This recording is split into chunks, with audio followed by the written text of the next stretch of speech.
The Oklahoma Sooners just had another massive day in what's been a massive offseason.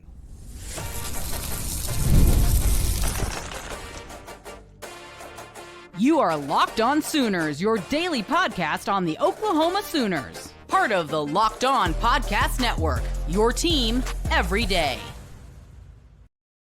What's up, Sooner Nation? Welcome to Locked On Sooners, and thank you for making Locked On Sooners your first listen every single day. Shout out to all the everydayers out there. Tune in and subscribe to the show wherever you get your podcasts. We're part of the Locked On Podcast Network, your team every day. Today's episode is brought to you by FanDuel. The college football playoff is here, and FanDuel is the best place to get into all the action all playoff long. So visit FanDuel.com to get your college football playoff profit boosts every game day. Our man, Jay Smith, is back after a long business trip out east, doing some SEC recon out in Nashville. No, not really, but kind of. You never know. He's back, and we've not had a ton to talk about, but there's certainly been some things to talk about.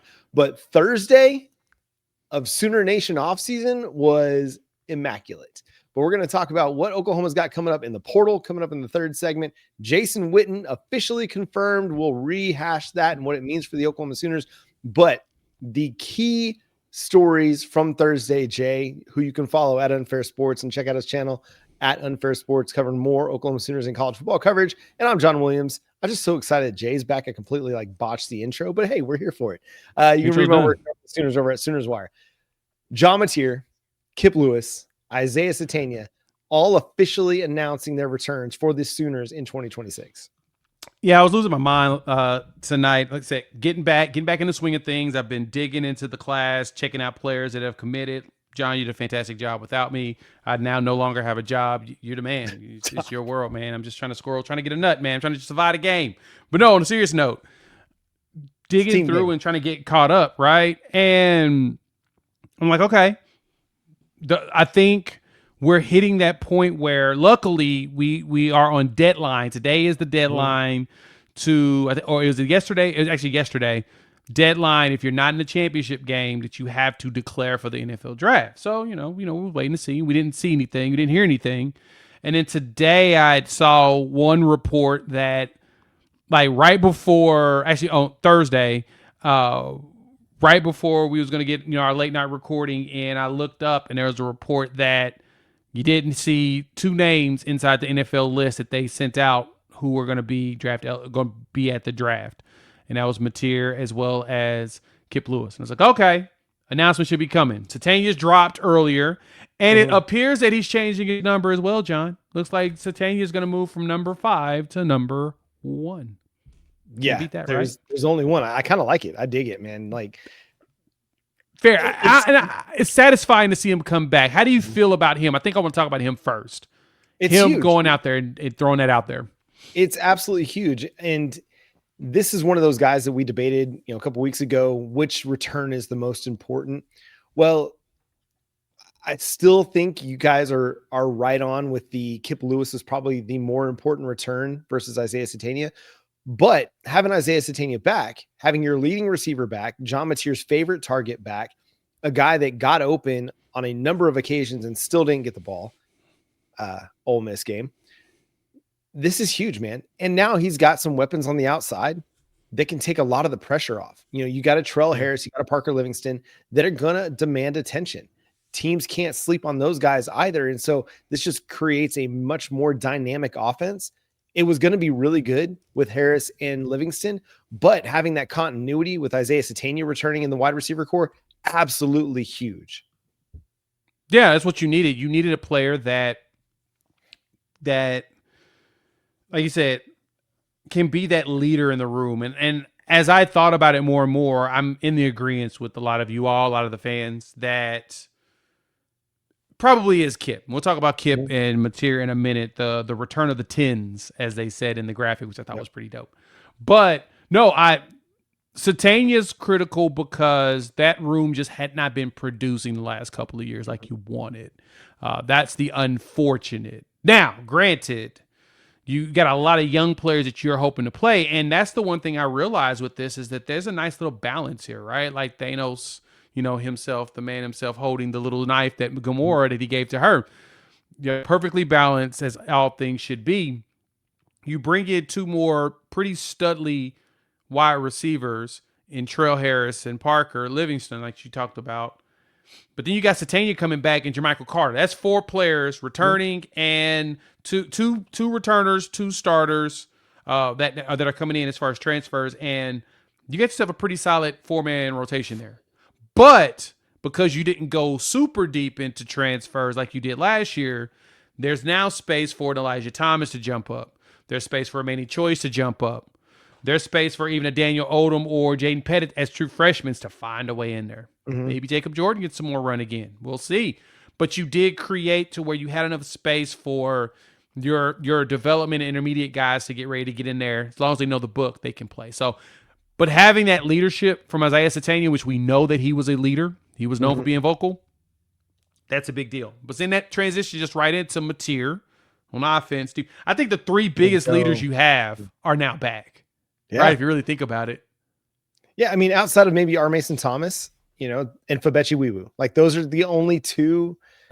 Robert Spears Jennings, I think, was a leader on that team as well. I mean, he was a representative at SEC Media Days last year. True. But those are the only. But you get 3 key leaders back. I mean, if you don't have Isaiah Satania back, you don't have a leader in the wide receiver room. You have to find new people. But the coaching staff all offseason last year talked about who as the most consistent player. Isaiah Satania. He was just showing up and doing his job every single week. So you get him. John Mateer is back. And I get it. Like his first season at Oklahoma wasn't perfect. It wasn't this breakout year where you look at it and you're like, man, we've got the best quarterback in college football. Totally get where people are coming from with their hesitancy about John Mateer, but he's a leader on this team. He plays his tail off. He plays with heart. He plays with determination. And we saw that throughout the 2025 season as Oklahoma went 10-2 and got to the college football playoff. Yep. Kip coming back solidifies that defense. Mm-hmm. Like you said, he's a leader. He was the dude that was in charge. Like that was the one thing I miss about Kobe. I'm going to miss about Kobe is Kobe was infamous for rallying the troops, getting people in their places. And he always said, if you want my job, come take it. Yeah. Right. And so for him, basically going to grad school at Northwestern, which has a really good business program. Nothing wrong with that. I mean, if you want to go to NFL, he's technically built to play in the NFL. He's not really built as much to be a spread offense linebacker. Right. But NFL does more running now. He's built for that. So he's really actually built to be a linebacker in the NFL. Kenneth Murray's been around for a while. He's built to be in a similar role as which he's actually bigger than Kenneth Murray, which is still crazy to think about that, but I digress. He could do that. John coming back, of course, felt like it was a given, even though I know that he was kind of looking at the draft because the quarterback class is kind of quote unquote weak. Dante Moore's coming back. He's back. So you got Ty Simpson going, you got Carson Beck, you got Fernando Mendoza, who could come back, but he's going to probably end up going. It's not as fancy as it will be next year. Well, next year it'll be super fancy with a lot of names. So John's going to have to show up and show out. And I know that he's going to put in the work and he should be able to do that. One other player that we didn't really talk about much about is Peyton Bowen. He was eligible to leave. Yeah. We didn't really talk about him leaving. It kind of surprised me, to be honest. But no, he's eligible. So he'll be a senior next year, and he's another vocal leader on that defensive side. So he's your vocal leader in the secondary, him and his little brother. And then you've got Kip coming back. And then, of course, Stoney and Jane Jackson and Taylor Wine, super vocal on defensive line. I feel like the defense is built to be as good, if not slightly better next year. Slightly. We just don't have a KD5. We may figure that part out. Yeah, I mean, Reggie Powers is more than capable of handling the cheetah role. I think your defensive end group is good. You need to see PJ Adebawore have the breakout that Taylor Wine had this year, or Danny Okoye. Defensive tackle, you've got to hope that Bishop Thomas and Kenny Ozawalu come in and are immediate factors in your defensive tackle rotation, or Trent Wilson or Brian Harris or Nigel Smith are able to push for those significant snaps. So defensive line is probably the only place where I have questions on the defense, but otherwise, I trust Brent Venables and his staff to put together a good defense. The great thing is, and I'm sure we'll break this down all offseason long, is now the offense is going to be capable of pulling their fair share and being equally yoked with that defense to where it's not all on the defense for them to win games. The offense is going to be able to do their part as well. Exactly. And a big part of that is the tight end room. And we think it's going to be significantly improved. And one reason why, at least I believe, is because of their new tight ends coach. Oklahoma officially announced Jason Witten as tight ends coach for the Sooners. We'll discuss that coming up next and more here on Locked On Sooners. The college football playoffs is here, and FanDuel is giving all customers even more ways to get into the action every single game day of the playoffs. Because right now, every college football playoff game day, FanDuel users get a profit boost waiting for them in the app. So here's what I love about it. You get to use that profit boost on bets you already feel good about. So ride with that favorite. You know, when you think a team's going to control this matchup, maybe Indiana does it. Maybe Miami does it. Miami does the front line and the trenches. Or maybe Indiana gets that turnover on the first play like they've been doing in most games. Take a shot on the underdog if you're feeling a little bit of an upset happening. It's kind of hard to be an underdog at home, but hey, Miami is. They could do it. Or you can build a parlay around the players and moments you think will decide the game. Like I said, that first play could be a turnover. Keep your eyes open there. But then you can apply that profit boost and go after even bigger winnings. And when you win, FanDuel pays out instantly, which is perfect for playoff football. So FanDuel is the best place to get in on the action all playoff long. So visit FanDuel.com and get your college football playoff profit boost every game day. Once again, thanks for making Locked On Sooners your first listen every single day. Shout out to all the everydayers out there. Tune in and subscribe to the show wherever you get your podcasts. And thank you for making Locked On the #1 sports podcast network. If you want more of Locked On with less ads, go check out the Everydayer Club, lockedonsooners.com/supercasts, or you can go to lockedonpodcast.com/everydayer club. And you can sign up for $5 a month or $50 a year for ad-free audio access across all of your favorite major podcast platforms like Apple, Spotify, and more. You can also get access to a members-only Discord, which is a place to just communicate and chat and talk college football with not only Jay and I, but members of the Everydayer Club across the country and the world, following all of your favorite teams. You can do that at lockedonpodcast.com/everydayer club or lockedonsooners.com/supercast. Again, $5 a month or $50 a year. To add to that, John, if you think about it, if you go in there, one thing that me and John do is we post a lot of stuff that's going on before we talk about it on the show. So if you want to be someone that gets that information early, go check out the Everydayers program. That Discord, we put a lot of stuff in there as it comes down. We'll toss in there. We'll talk to you. It's quiet right now, but it's going to grow. When it grows, you don't want to miss out. Get in there. Get your voice known, not only in Oklahoma in the Locked On Sooner ones, but maybe in the other ones, maybe in the SEC chat. You can go in there and talk some smack to other SEC folks. Totally here for that. Yeah, I've had some fun talking with the Locked On Bama people, especially as the playoff was happening and all that jazz. So just great place for good dialogue, actually. Yes, there's some smack talk. There's some good smack talk, but there's a lot of just good football talk too, just good sports talk. And sometimes like social media is a trash pile for actual sports talk, whether it's Facebook or Twitter. It's hard to have a good, reasonable discussion with anybody. But in the Everydayer Club, I've had a hard time finding not having good discussions. So anyway, go check it out. $5 a month. Jay's more of a trash talker than me. That was just never my game. I was the silent assassin. Anyway, Jason Witten officially confirmed as Oklahoma Sooners head coach. And dude, I was fired up about this before. And then I went and read some of the quotes from both Brent Venables and Jason Witten, and it got me even more fired up, Jay. Yeah, BV is, you could tell that they're locked in on this, and that the excitement behind it, it's everywhere. And I get it.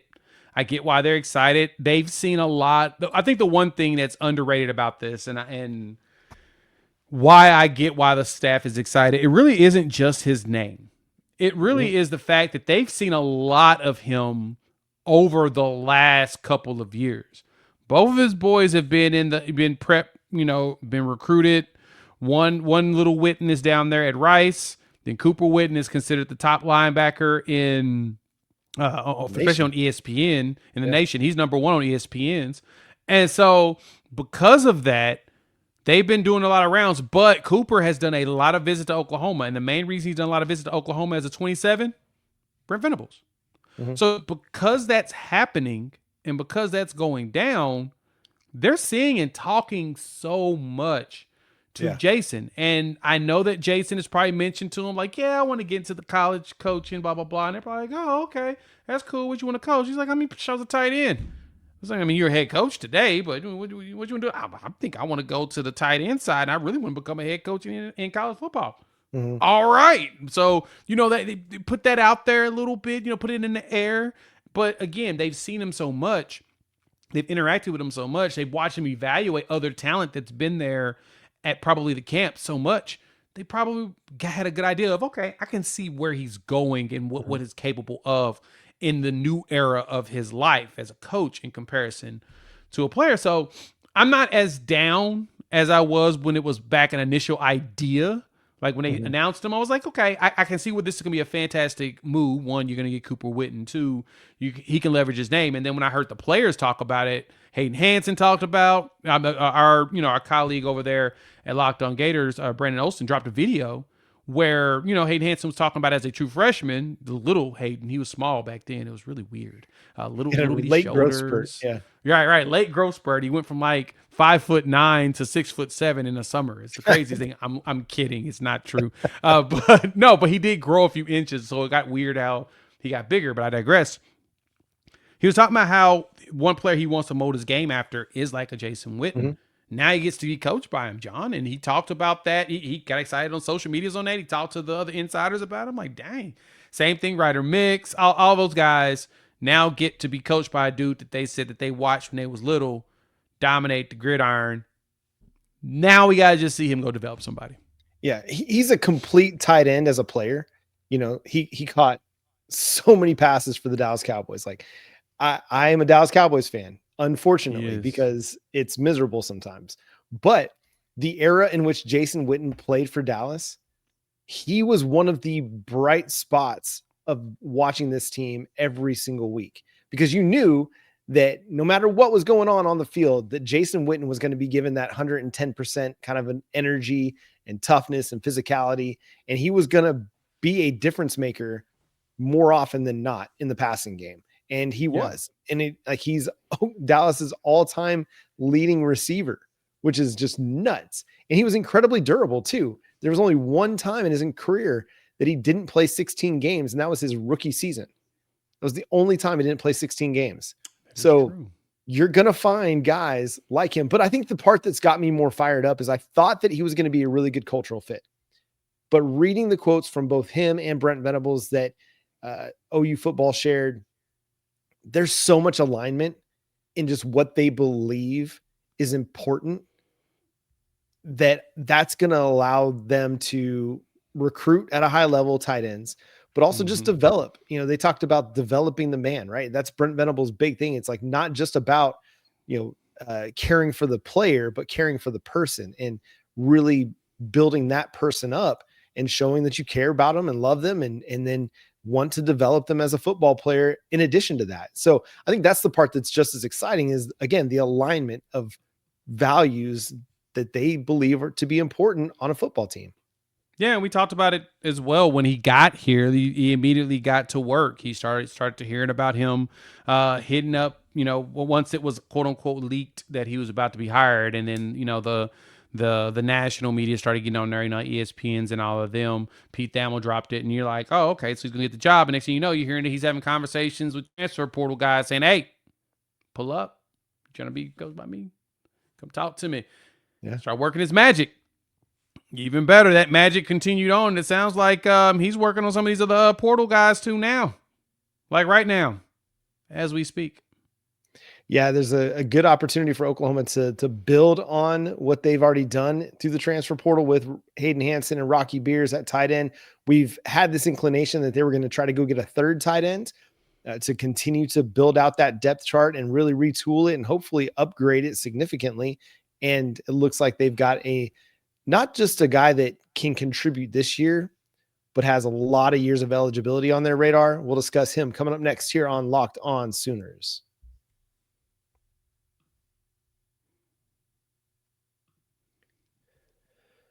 Once again, thanks for making Locked On Sooners your first listen every single day. Shout out to all the everydayers out there. Tune in and subscribe to the show wherever you get your podcasts. We're part of the Locked On Podcast Network, your team every day. So we know Jason Witten is hitting the ground running. Coaches are making visits. I cannot wait for that first.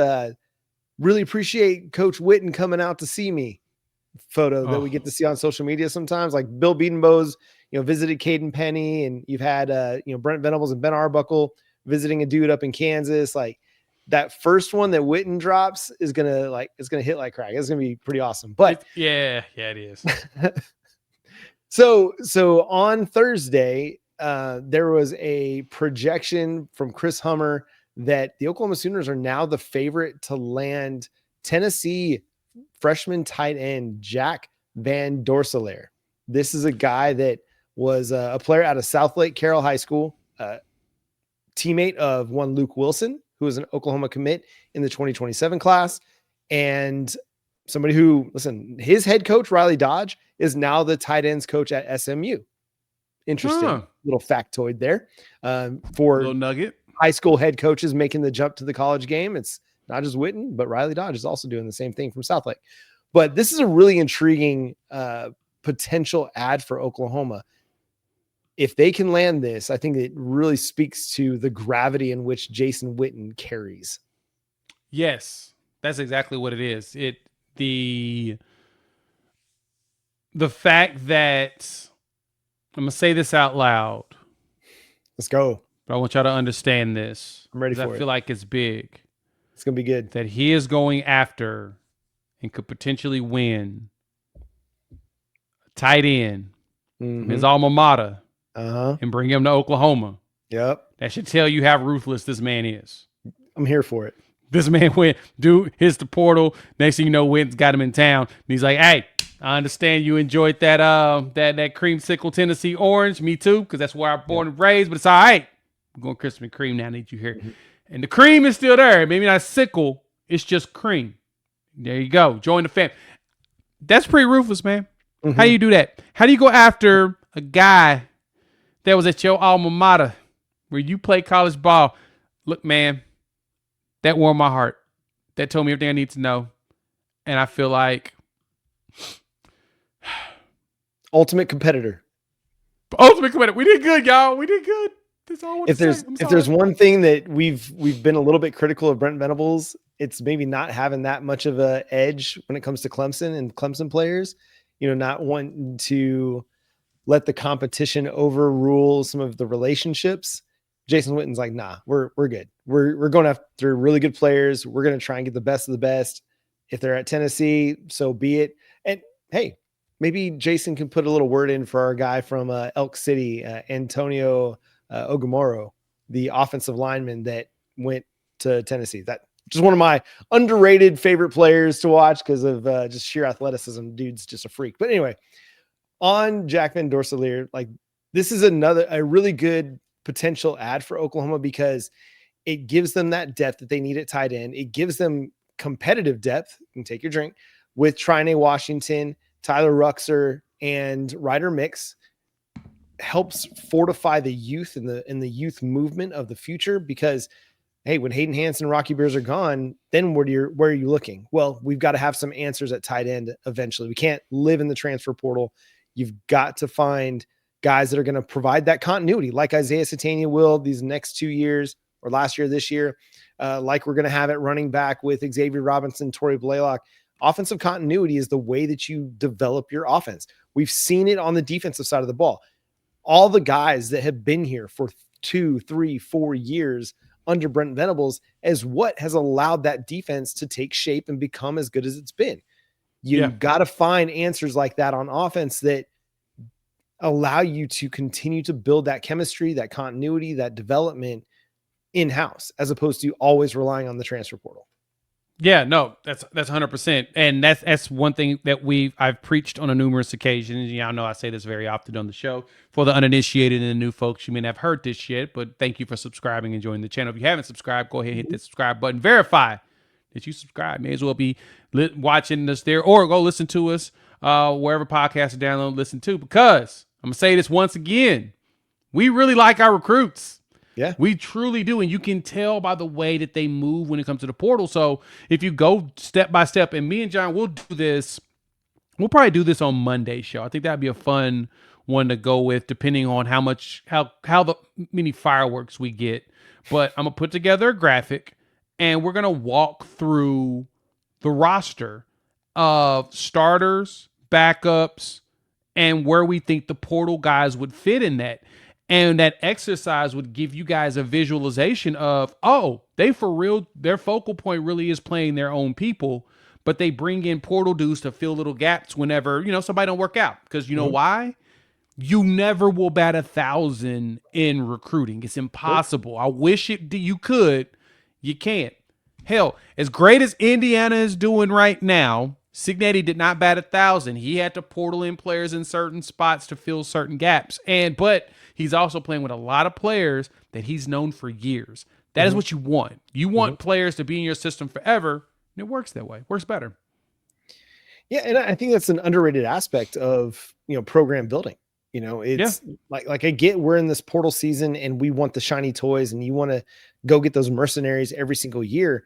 But unless you have a culture that can receive those guys, you're not going to have a lot of success. So you can't 100% live in the portal, because you live by the portal, you'll die by the portal. Look at Deion Sanders in Colorado. Like that was a big move by them, and it worked out in the short term. But long term, he's still got some building to do. Brent Venables didn't access the portal early enough, but he helped kind of develop the foundation of his team and the culture of his team, so that when they do portal guys in, they can just integrate to what's going on already. There's enough leadership in town that they don't have to bring guys in to be leaders and establish their culture. They've already got that in place. So that's what Oklahoma can do now that they weren't able to do 4 years ago. You see this with good NFL clubs as well. They don't just sign a bunch of free agents. They have to build out of the draft and then take their shots in free agency. And that's what Oklahoma's done. They've built through recruiting, and then they've taken really strategic shots in transfer portal with Trell Harris, Parker Livingston, Hayden Harris, Rocky Beers to fill needs. But at John Mateer, we can include John Mateer in that. But the majority of your offensive roster in the starting lineup is going to be guys coming back from last year. You're going to have 6-7 starters returning from last year, and that's huge. Oh, yeah. I mean, I'm looking at defensive side of the ball. What? Currently, there are no guys that would be starting except for Cole Sullivan. That's a transfer. Yeah, I think Cole is the only one. You'll get a new starter on the edge with Taylor Wine. Taylor Wine would, in theory, be a new starter, but at the same time, he was a starter at one point, so it's kind of hard for that to distinguish that. But Taylor has starts, so he would be considered a returner because he started, when R. Mason went down. So that reminds us that the last 3 games of the season, he was your starter. So you got Wine. You got Jaden Jackson. David Stone would technically be a new starter because that was Dominic Williams and G Baby. So there you got that. Then the other edge, Then Kip in the middle. That's what technically 3 returning starters there. Then he said Cole Sullivan's going to be your starter, but you'll have on the edge, you got PJ as well, who returned out of the portal, which is still the craziest thing to me. He was in the portal for like 35 seconds. It came out because somebody saw it. But yeah. Then secondary, you've got 3 starters returning with just one, new starter. And Michael Boganowski has started games before too. So technically you got all 4 of your secondary back that has starts. You've got 3 of your defensive linemen back that's had starts, at least one start. And you got a starting linebacker. So that's 8 on the defensive side of the ball. That's pretty darn good. Yeah. Well, and again, of your 11 starters on defense, only one of those is going to be a transfer portal guy. Yep. And then Reggie Powers to be a cheetah. So Only That's one. the vision. That is the as the Brent Venables vision. You're going to bring in players. You're bringing that one. Like Cole Sullivan's going to be your Kendall Daniels this year. And you brought in Kendall and had him start in there specifically because you wanted the big cheetah. Someone you can move around and scare people. And Cole is more of your Danny Stutzman. He's 6'3". He's 230 something pounds. He's actually, he doesn't look like he's that big, but he's legit. He's about as big as Danny. Danny was 6'4", 245, so it's not that far off.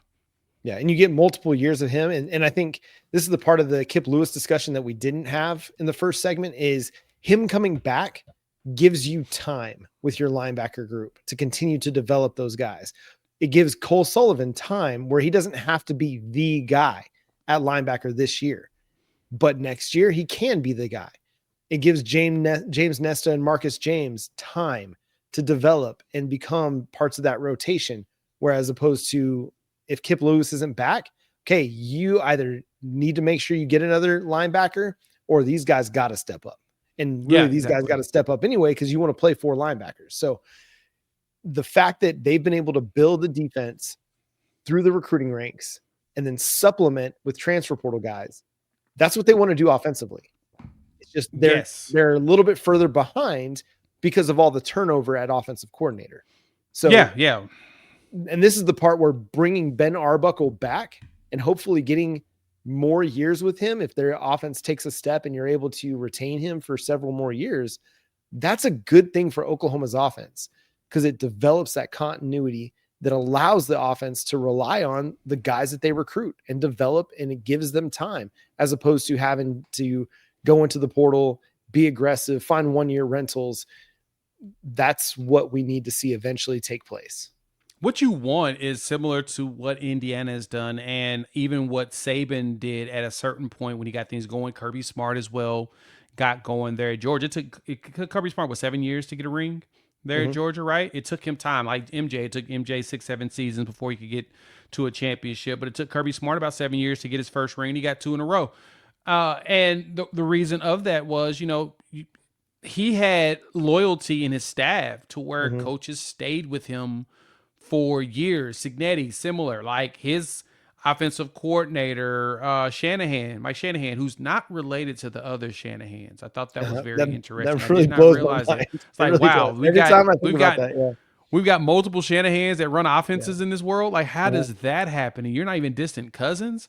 Bananas. But anyway, he's been with him since IUP, and he was at IUP. He went to Elon, so he's had these coaches follow him from small schools to now, and James Madison to here. That continuity right there is the reason why they're looking so good, because everybody's been together so long, and that's hard to do in modern football because the first thing people do when they're looking for a head coach, they go for one of the innovative or the best performing offensive guys, right? Meow.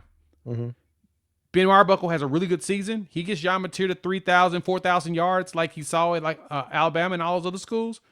Dude's going to be on everybody's first list for a head coaching job. Yeah. Because he's young and they think they can get him in and they hopefully can have him there for 10, 12 years.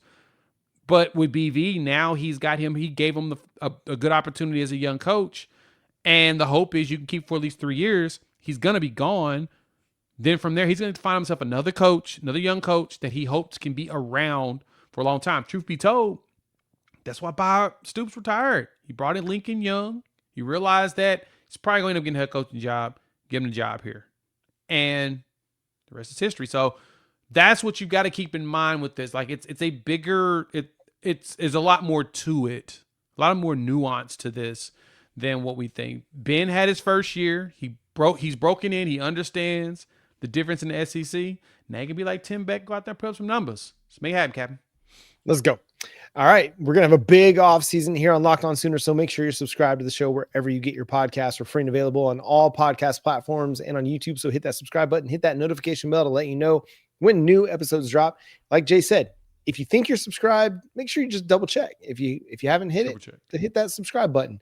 Also go check out the Everydayer Club. Again, lockedonpodcast.com/everydayer or lockedonsooners.com/supercast. $5 a month, $50 a year for ad-free audio access and access to a members-only Discord to talk ball with everybody across the Locked On network. All of the Everydayers hosts are in there chatting it up. Jay and I are dropping info as well. $5 a month, $50 a year. Go follow Jay at Unfair Sports. Go check out his channel, Unfair Sports, over on YouTube. Also, for more Oklahoma Sooners and college football coverage, you can follow me at John 9 Williams and read my work covering the Sooners over at SoonersWire.com. The show is at Locked On Sooners on all of your favorite social media platforms. But until next time, he's Jay Smith. I'm John Williams. We'll talk to you then. Boomer Sooner.